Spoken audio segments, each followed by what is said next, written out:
parents and families, this is a homework help video for lesson 6-6.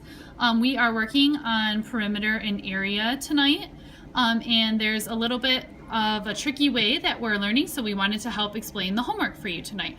I'm going to do 3 problems so that you can understand the process and be better equipped to help out your child at home.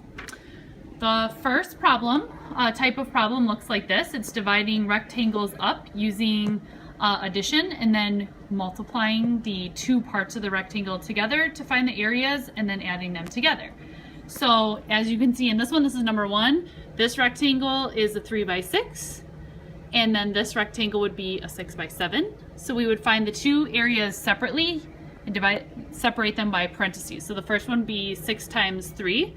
So we would put 6 times 3 in parentheses, and then we would add that to the area of 6 times 7. And then that would be equal to doing 6 times 10. So they don't really need to solve, they just need to write the equation out like this. If they'd like to solve for some extra challenge, they could do this. Units squared. Okay, so that would be how you would solve number 1. Numbers 3 and 4 are finding the missing side when you're given the area in one side, and then finding the missing side when you're given the perimeter and one side. The area ones seem to be a little bit easier.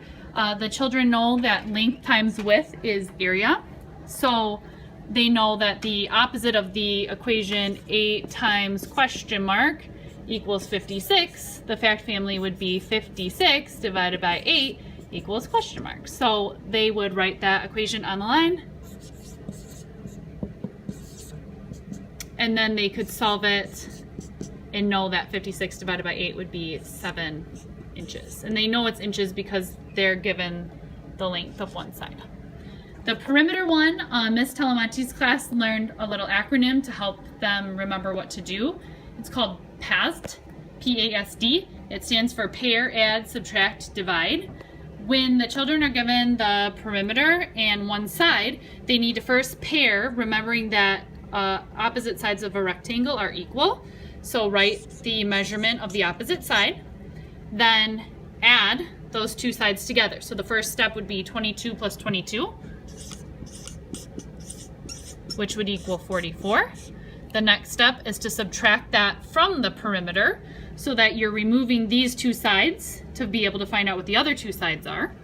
So you would do 66 minus 44, which is 22. And then the last step is to divide.